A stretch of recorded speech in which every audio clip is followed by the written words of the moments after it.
The reason I like Japanese honeysuckle so much is because, for one thing, everybody loves to pull the flower off and taste the end because it's so sweet. But the main reason is, in a permaculture setting, it's a very beneficial plant because, number one, every herbivore will eat it, and number two, it actually grows and remains evergreen, but grows in the winter time. It'll grow in the summer and winter, but see, it blooms a lot in the year. And bees do work it. Back when I was raising bees in the 80s, they were bragging on how only the carniolan could reach inside the corolla of the honeysuckle because it had a longer proboscis or whatever it is, I can't remember. And the truth is, the flower is reached by every single bee.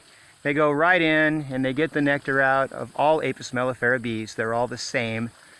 Anyway, the honeysuckle is used for a lot in Japan for tea and stuff. I think it's mostly for females, but I don't know much about the herbal medicine.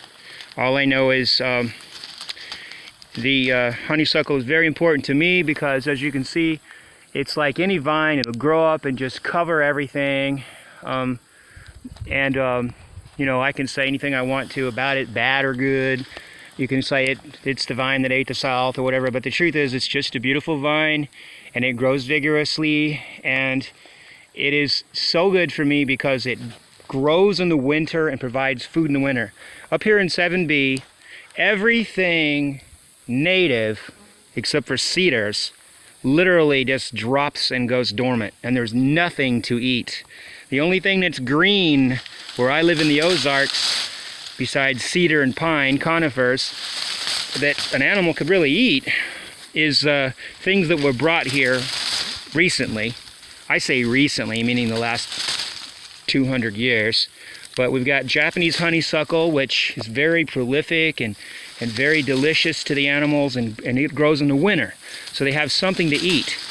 And also fescue grass, which is a winter grass here, and nothing else is a winter that's native that grows very well. And it's nice and thick. So in the winter we have fescue, and it has never caused any trouble having the fescue. In Europe they love the stuff, and I'm pretty happy with it being here in the winter. But I have lots of grasses.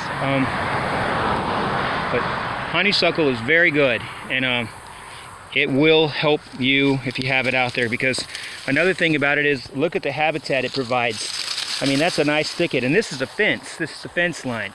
This is a hedgerow, and it's just covered in this. And inside of it, I'm getting so much biomass. Because see, it grows on top of itself. This is biomass, and the soil is really, really rich under here. A friend of mine brought that to my attention.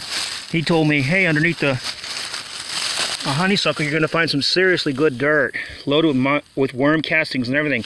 And the reason is it's just always, you know, growing. And there's always activity in the soil year-round. But it sure saves on having to bring in outside sources on a sustainable permaculture farm, having things that grow that will actually provide your wildlife with a reason to stay here and not get shot by everybody else.